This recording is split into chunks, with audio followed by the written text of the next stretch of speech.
Hi, and welcome to the latest episode of our podcast, Play, Learn, Lead ECE Voices of NL. I'm Taylor. And I'm Sonia. And this month we're going to talk about Goal 4 of the framework, social contribution, with our guest, Haley. Hi, my name is Haley Grimes. I am a level 4 early childhood educator here in Newfoundland and Labrador. I did my diploma program through CNA, went on to do my degree in early childhood studies at Toronto Metropolitan University, which was Ryerson University at the time.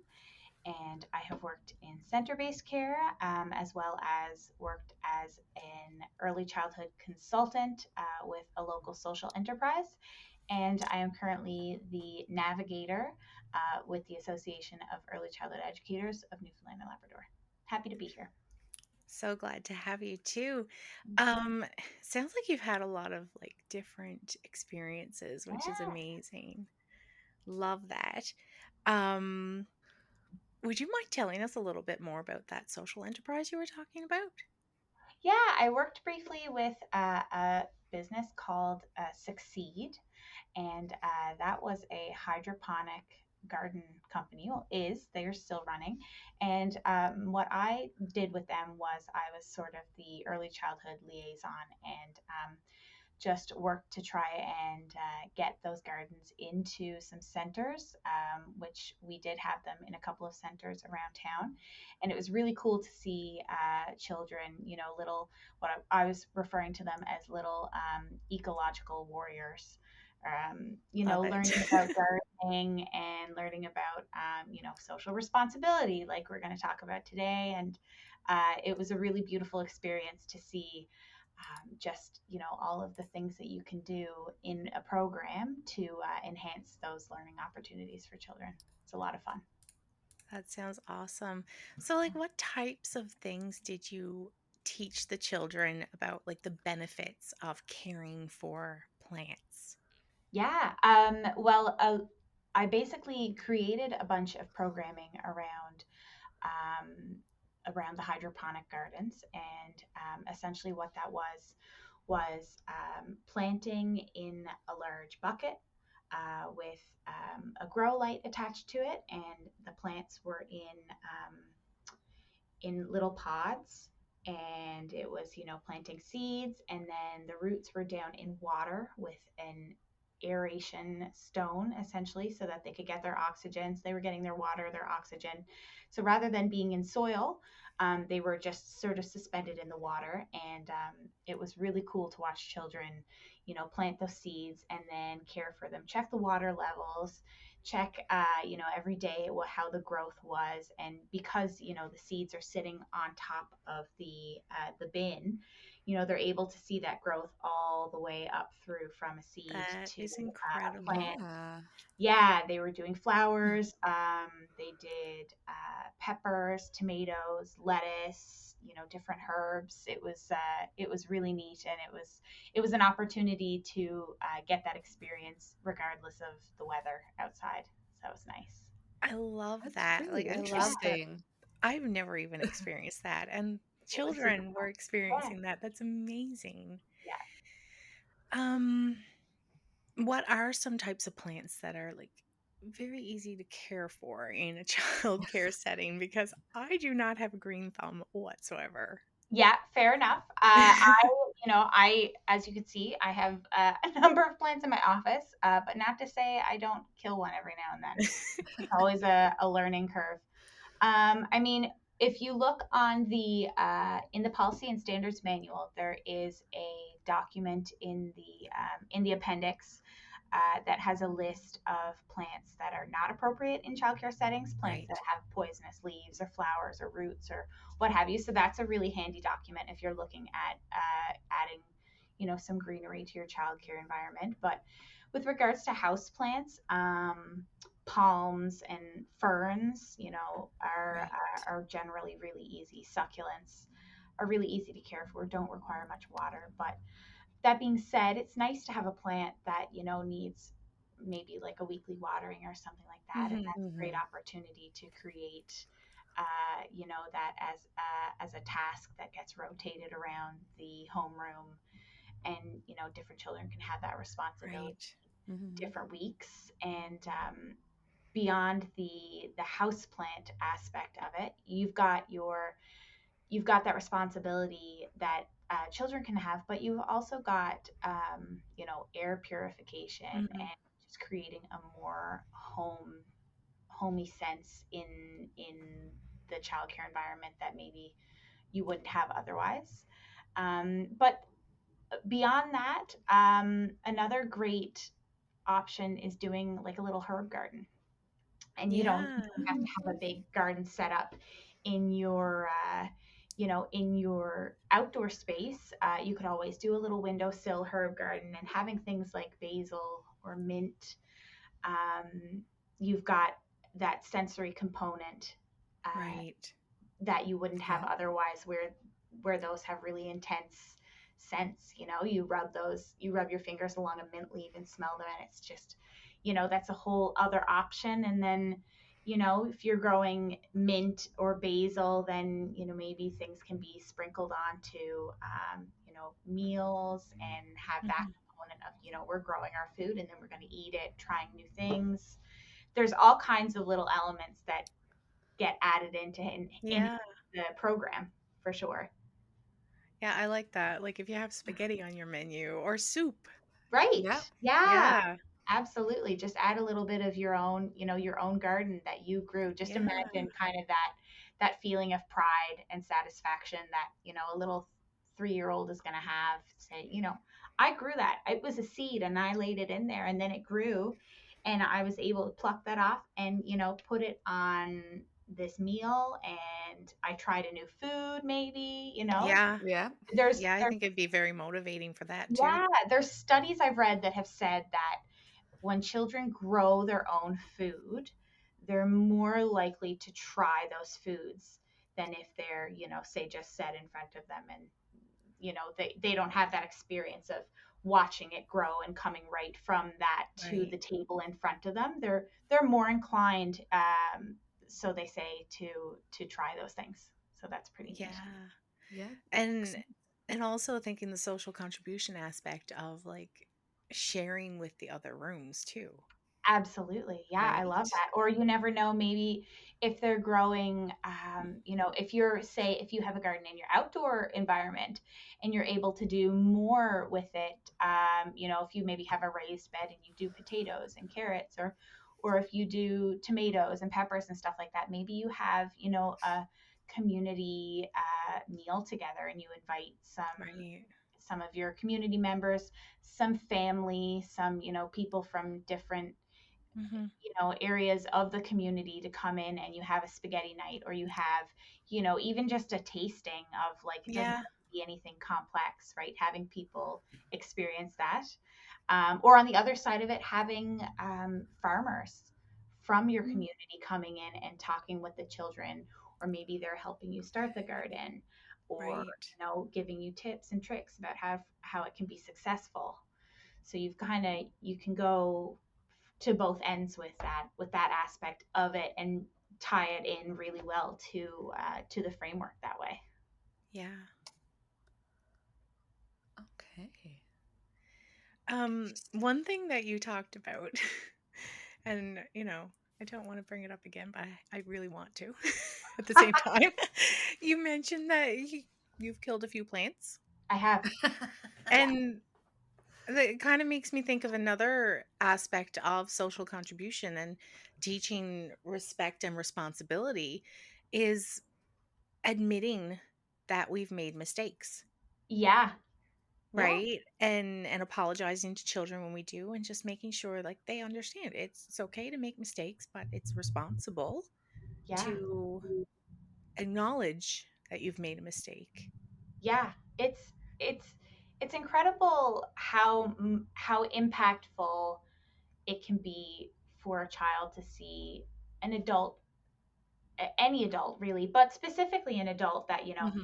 they really look up to and they Yeah. really admire, and is a really important person in their life, to, stop and say, I shouldn't have said that, or I got a little upset there and I'm a little dysregulated, and Yeah. all that modeling that you're doing in every other aspect of your day with children should also be modeling in, the sense of, I'm sorry, I got a little upset there. I was really flustered. I was really dysregulated. I needed to take a minute, and, labeling your emotions, and, Yeah.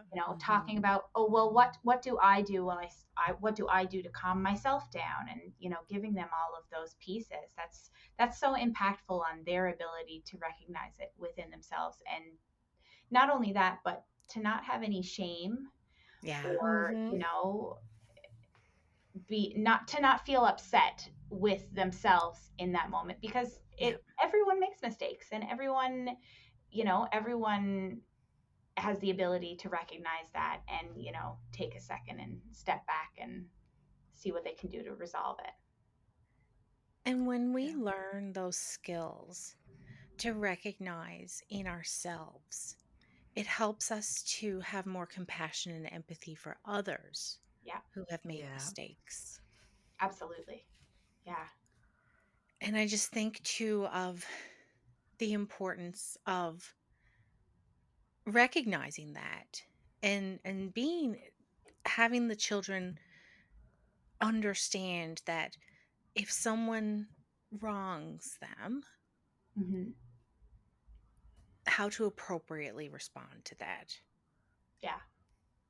to Yeah. Having maintain their own integrity, but also to maintain the other child's self-esteem, Absolutely. Yeah. There's right? such a careful balance between, it's important to, you know, show forgiveness and show compassion and be empathetic to others. But there's such a careful balance between that and then making sure that you are, a strong person, that you don't Yes. get walked over all the time, because Mm-hmm. that's sometimes things go too far in the other direction with Yeah. children, and just kind of let themselves be walked all over and used or whatever. But having that balance is so vital, that they have respect for them. Essentially, that's what it comes down to, is Mm-hmm. respect for themselves while also Yeah. having respect for others. That was always, when I worked on the floor, that was a big thing that I used to say to children was, you don't have to be best friends with everyone, because I think that's a common thing that, Yes. we're all Yeah. friends. We're all Yeah. friends. We're all friends. That's what you hear a lot. You don't have to be best friends with everyone, because similar to what we were saying about, adults recognizing when they make mistakes and stuff, adults aren't friends with everyone. You're not Yeah. friends with everyone you work with. You're not friends with everyone. You're not best friends with everyone that you know. But in that same vein, it's important to be respectful of everyone, and Yeah. be kind to, the people around you. But that's not the same as, being best friends with everyone, because that's just the reality of life, is Yeah. you're not going to jive with everyone you meet, and that's okay, as long as you're respectful and kind. Yeah. Absolutely. They're two of the most important things we can teach children, and not just towards others, but towards themselves. Absolutely. Yeah. Standing up for themselves, respecting themselves and their Oh. boundaries. But yeah, in regards to standing up for themselves too, we talk about it so much, how important choice is Yeah. for children and for adults, for humanity, to feel some control over their situation, whatever it could be. Um, and the social contribution goal of the framework does mention a lot about respecting children as contributing members of society. Yeah. And how often is it so easy to forget that, Mm-hmm. due to their age, Mm-hmm. due to their capabilities. Yeah. But really, when we turn it around, based on their developmental level, they are contributing to the best of their ability. Yep. Massively more than a lot of adults. Yes, Yep. because Really. they're trying so Yeah. hard, Yeah. Yeah. right? Absolutely. But yeah, just the importance of including them in any decision that affects them. Mhm. I have a coworker was actually telling me a story today, and I was thinking about us talking about goal 4 tonight, and I was like, that's really relevant. She said she was asking her daughter about camp, and what was your favorite part about this one camp that you went to this summer? And she said, "Mommy, you can eat your snack whenever you want, and you can eat it in whatever order you want." And that was it Imagine. for her. That was peak camp for her. No matter what, all the things they did and all the things, all the new experiences she Mm-hmm. had at camp. For her, getting to eat her food when she wanted rather Yeah, than when it was allotted in the schedule, and getting right. to eat, maybe her dessert before her meal, that was it for her. That was her number one piece. And I was like, how incredible that, I would never anticipate that to be her response. I Yeah. wouldn't Mm-hmm. expect. But if you think about it, I mean, as adults, this morning or yesterday morning, I was hungry at like 10 after 10 in the morning. I ate my lunch at 10 after 10 rather than maybe around noon or 1 o'clock when I normally eat. Right. Yeah. Having that autonomy myself Yeah. to make the decision, I'm hungry now, I'm going to eat now. I am famous for eating my dessert before my supper if I go out and I get like a little sweet treat with a meal. If I'm waiting for the meal and I have that sweet treat in my hand, I'm going to eat that first. You know what I Mm-hmm. Mm-hmm. mean? So having those choices, I take for granted. But for her to say that, I was like, yeah, absolutely. Those little things mean so much to them. Yeah. So having those choices whenever it's, not necessarily when it's convenient, but whenever we can Mm-hmm. give Yeah. those kinds of choices to children, why not do it? Because there's so much of their day-to-day schedules, when they have to get up, where they have to go, what they Yeah. have to do during the day, when they go to bed, what they eat. There's so much that's out of their control. So Yeah. things Mm-hmm. like, you know, what I'm going to eat on my plate, or maybe I have a couple of options of where I'm going to play, or things like your when you're doing your planning for the week, um, and you're looking at children's interests, using those emerging interests is one thing, but maybe sitting down, as a group time with children and saying, what do we want to explore this week? What do you want to learn about this week? Mm-hmm. Mm-hmm. What are you interested in? What's a big deal in your world right now? And if you imagine being a child sitting back and being like, wow, there we're going to do an activity about worms because I'm really into worms right now. Like, that's super cool. That is, Yeah. Yeah. I get to help with the planning, you know what I mean? It's so that's so big for them, and that's that sense of pride that we were talking about earlier. What a huge thing for them. So, emerging interests, and not using themes, but having those choices, the choices of what I'm interested in right now to learn about and what kind of activities you do. That's a really huge way that we can give children that autonomy in what they're doing in a day to day. It is. Mm-hmm. And it's only last month that we did our episode on emergent curriculum.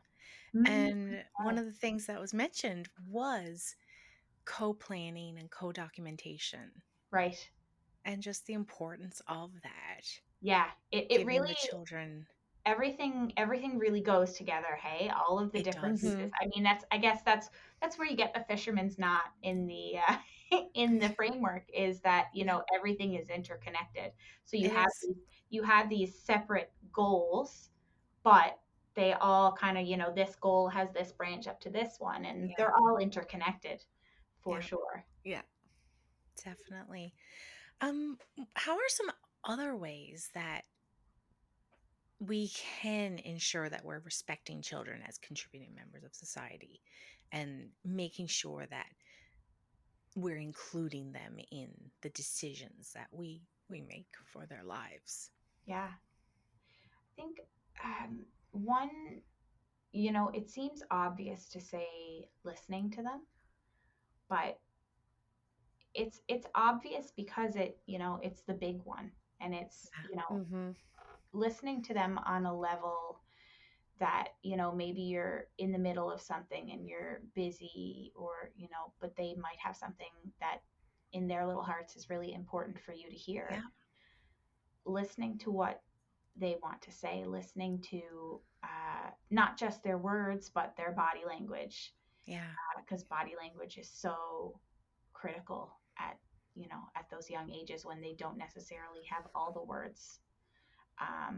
So not listening to what they're saying, but what their bodies are saying and what their actions are saying is all, Mm-hmm. I think, the biggest piece of making sure that we're understanding where they're at and what they're trying to tell us. And I love that you brought that up, even though you felt it was obvious, Yes. because through this podcast series, we have recognized that there are so many things that seem so obvious, Mm-hmm. but we have been so grateful for the reminders, Yes. Yeah. because it's like those things, you're going through the motions, you're just doing it because you're used to doing it, but having those little reminders and being able to reflect on, am I doing that enough? Absolutely. I Mm-hmm. think that's why, things like our professional learning for early childhood educators, I think that's why that's so crucial. Mm-hmm. Sometimes it can be a little bit tedious to try and, get all of your learning in and stuff, but it is a field of lifelong learning, because Yeah. even though you might be listening to things or hearing things that are, stuff that you already know, Mhm. it might be something that you already know, but it's in the back of your brain and it's Yeah. covered up because you've got your day to day, you've got your routines, you've got, the children that you're caring for, and you can get really bogged down in the monotony of that. And so Mm-hmm. sometimes just having that little light bulb moment of a refresher of, I did already know that, but I never thought of it this way. Or Yeah. now I'm thinking about it in the context of what's going on in my homeroom right now. It can be just a totally new thought in that way.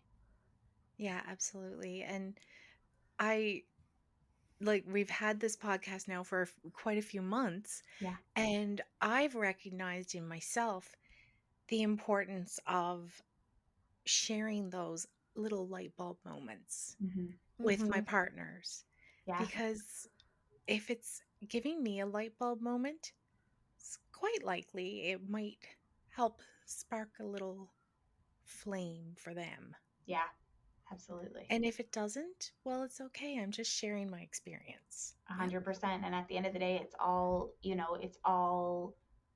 things to better the program, to better yourselves as ECEs, to better your relationship with coworkers and the children that are around you. So there's no Yeah. harm in that either way. No. Um, Another thing I'd really like to talk about in regards to social contribution is how important it is to provide all children with the same opportunities. Mm-hmm. But how important it is to understand the difference between equality and equity. Yes. Yeah. Like, Um, and it's the same coworker I'm thinking of, but she was telling me a great analogy, and it's a simplistic analogy, and it might seem dumbed down to some, but it also really kind of clarifies things in my brain. So maybe, like you said, it will for others as yep. well. She said, you've got, a flower garden, and, plant analogies are my jam. We are. You've got a flower garden, and you've got, a sunflower, and you've got a nasturtium, and you've got, I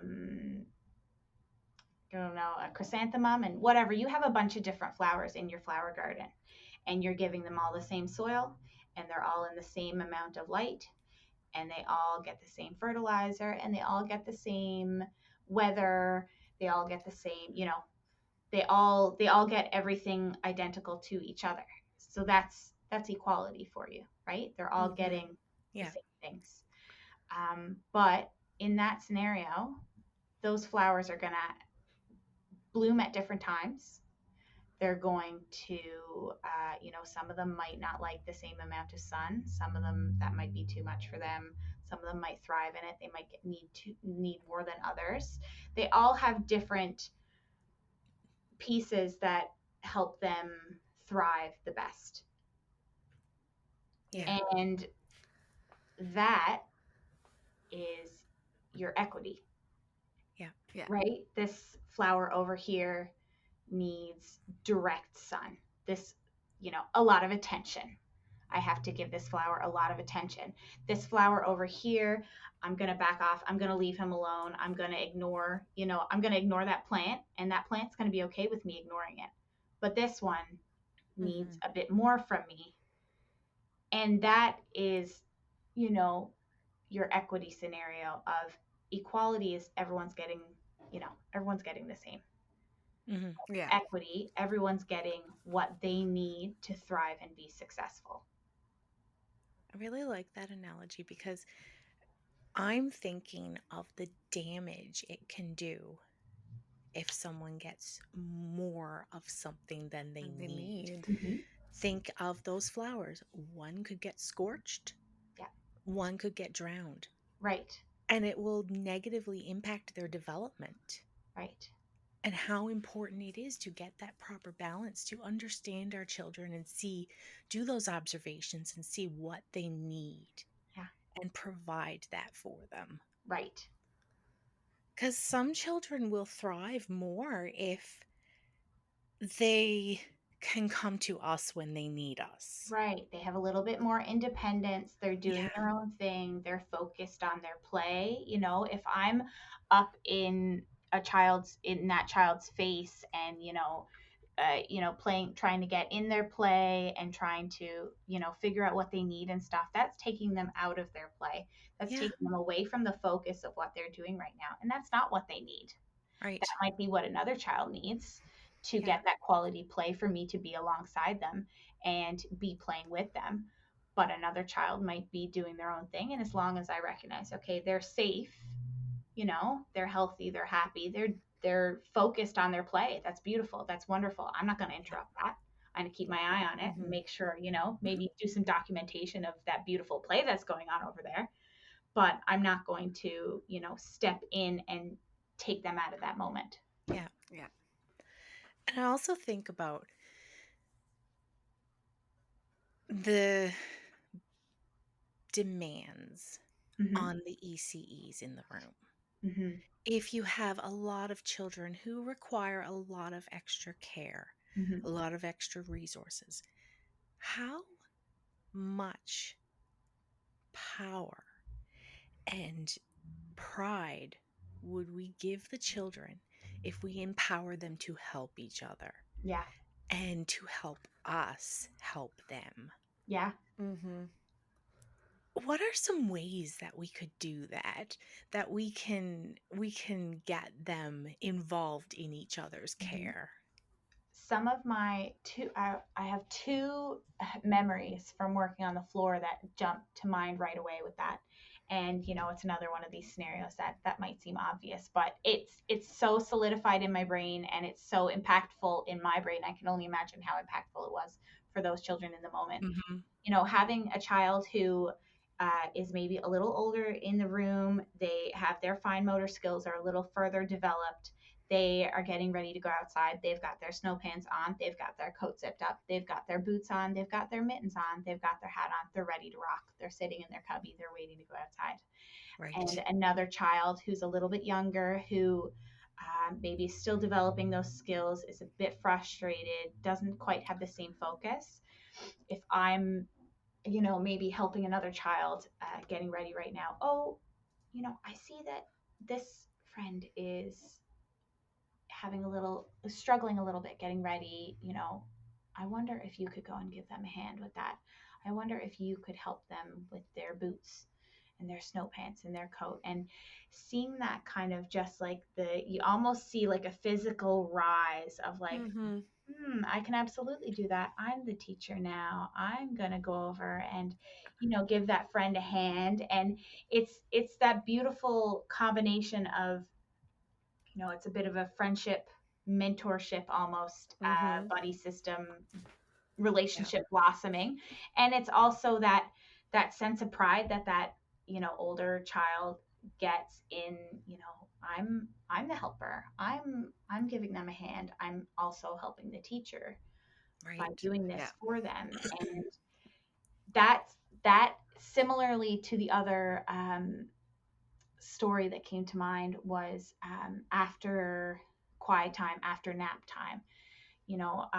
Two little buddies who were, both waking up from a nap, and they were familiar with each other.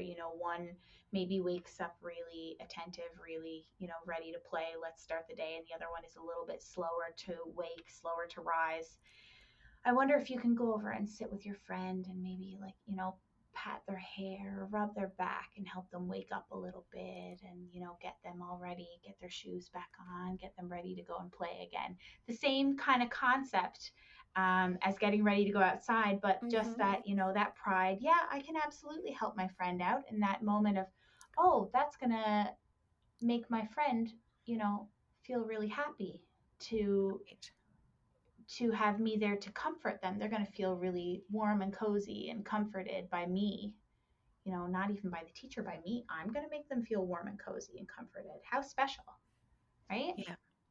Yeah. There are so many little opportunities for things like that throughout the day that we are maybe too busy to, come across. But then if you just take a second and think about it, there are infinite possibilities for those kinds of relationships. Mm-hmm. Well, we had a little girl start in my room this week, Mm-hmm. and her first day we had gone to the lunchroom, and some of the children were like grabbing at, like their hands were kind of going towards the serving dishes of food. Yeah. And I just kind of made an offhand comment of, now we know our hands aren't supposed to touch those bowls because then that gets our germs on everybody's food. Mm-hmm. And I said, and we have a new friend, so they're watching you. Yeah. And so they think that because you're doing that, that's what we're allowed to do. Mm-hmm. And I mean, it is only Wednesday, but that happened Monday. And every day this week, one of my oldest children that's going to kindergarten um, just took her under her wing Oh. and has been like showing her where our water bottles go and like where her locker. Do you have your hat? Do you need help with your hat? Oh. And she got, the little girl got sad this afternoon actually. And I comforted her and she went on her way. And then I overheard the older one go, "You got hurt. Are you okay? You're okay. You got hugs. Hugs help." We're allowed to be sad at daycare. And you know what? We're allowed to be angry too, but we're not allowed to scream at people when we're angry. No, we can't do that. But we're allowed to be sad. We're allowed to have our big feelings. But it was just all week. I Was love that. just like, I love, there's something so sweet about that kind of like mama bird mentality that comes yes. over some children when a new child enters the room and they're Yeah. younger or smaller, and they're like, I got you. You come over Well, here. I'm it gonna. it also felt kind of full circle moment for me because like the oldest one's going to kindergarten. I've been with this child for 3 years now. Like I moved up, I had them in the 2-year-old room, and then I moved up with that whole Oh, it's so group to the special. 3-year-old room, and now into this room, and they're going to kindergarten. But Beautiful. when she started in the 2-year-old room, one of the oldest, like the technically the youngest of the oldest group, but they were the last ones behind when she Yeah. started. And that's the oldest had gravitated towards her and kind of did the same thing for her Yeah. as like a 3 and 2-year-old. And I was like, look at you. Right. doing with her the exact same way that your friends did when you started. Yeah. And the same as what you are doing for them, right? Yes. They're getting that. She was modeling the exact same language you, I'm sure, use all the time Mm-hmm. about their feelings and to be respectful of their feelings and what is okay and what isn't okay. Mm-hmm. And she was taking that and giving that information to the new recruit. Yes. Love it. I think one thing that really stood out to me through that, Taylor, was that she asked if the other child needed help with their hat. Yes. And that's one thing that I I give too much choice sometimes. No, not really too much choice, but like No. I love giving choices Mm-hmm. Mm-hmm. just to let children understand I am going to let you do things the way you feel you need. But I'm also going to make sure that what needs to get done gets Gets done. done. Yeah. So it's we need to get dressed for outside. Would you like help or would you like to try by yourself? Mm-hmm. Yeah. Right? And I think that friend of yours, Taylor, because I know that you love choice as well, Yes. probably heard you millions or hundreds of times giving that choice. Do you need help with your hat? Mm-hmm. No, I love choices. It gives them a sense of power, but Yeah. also selfishly, it makes our day so much Oh, easier. It does. it's a win-win-win-win-win It really all the is way a around. win-win-win. Yeah. And even when you're offering the choice when you can see that they're getting upset and they're like, "No, I could do it myself." I'm just, "Okay. Well, but if you need it, you can come to me and that's totally fine." Yeah. Yeah. Yeah. I'm And always here to help. yeah. Yeah, I'm a safe space. Yeah. I am here to support you. That's one I always use. My job is to make sure that you are safe and healthy. Those are Yeah. the top priorities. Yeah. Yeah. You know, we're going to have a blast and we're going to have fun and we're going to do this and we're going to do that. But my main concern is making sure that you are safe and healthy. And that safe means physically safe and it means, mentally safe, emotionally safe, Yeah. so Yeah. much. Yeah. Absolutely. But going right back to the beginning of this conversation and recognizing respectfulness and kindness, two of the most important things that we can teach Yeah. the children to go out into the world and be those contributing members of society. Mm-hmm. And I think those are the key things. And understanding respectfulness and kindness goes for yourself and others. Mm-hmm. But I just want to thank you so much, Haley, for joining us because this has been such a wonderful conversation. We've talked so much about giving that autonomy to the children, Mm-hmm. but also empowering them Mm-hmm. Yeah. Yeah. to care for themselves and for others and for plants.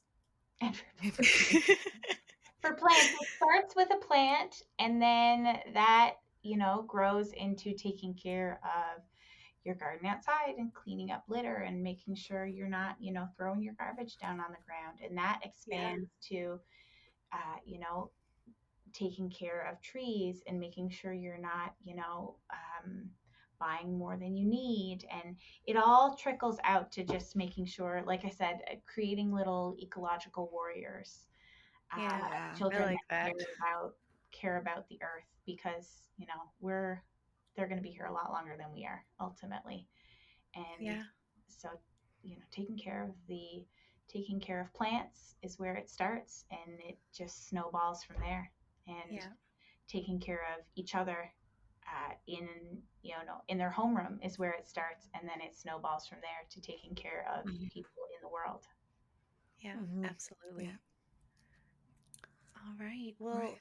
thank you so much. Um, hope you enjoy the rest of your evening. Thank you. And we'll see you around. Thank you so much, guys.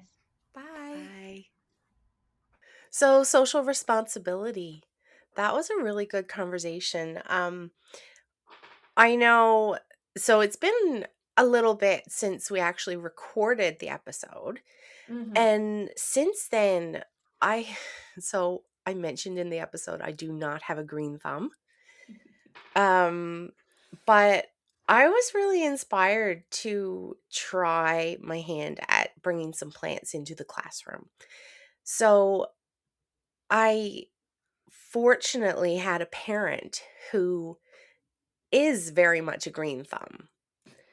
And they got some clippings ready for the classroom. And Oh. yeah, so they actually got 10 plants established for us. And they were very kind. They donated the pots. They actually tied hanging nets for us. So we're going to have to take the nets down, like the whole plant down off the ceiling to help the children water them and such. But I wanted them to be hanging for, I'm in a toddler room, so I knew that constantly plants would end up being knocked over by accident.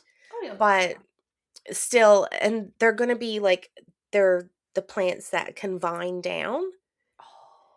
And if they get too long, we can trim them and then stick them right back in the soil to fill them out. So I'm very excited with that. But it's a really new thing, as in the parent came in Thursday Oh, okay. to actually help the children pot the new plants, and we hung them around. So we've literally had them for 2 days. But yeah, I'm really excited to see how that goes. We now have a fish tank in the classroom, and as of Tuesday past, we have fish in it. We had to go through the whole month cycling the water. So the children were learning throughout that month to be gentle with the tank, because once we get fish, we don't want to scare the fish and stress them out and make them sad and scared. And they've been so good. It's only been 4 days, but they've been so gentle with the tank and the fish, and they've recognized if they get a bit too loud or excited, that the fish start to go like that. And instead of trying to get that reaction from the fish, they're actually recognizing, because we've been so vocal about it, explaining that that means the fish are scared, that they actually pull back. And I'm just like, I know it's only so new, but I'm so excited that we're seeing these little things.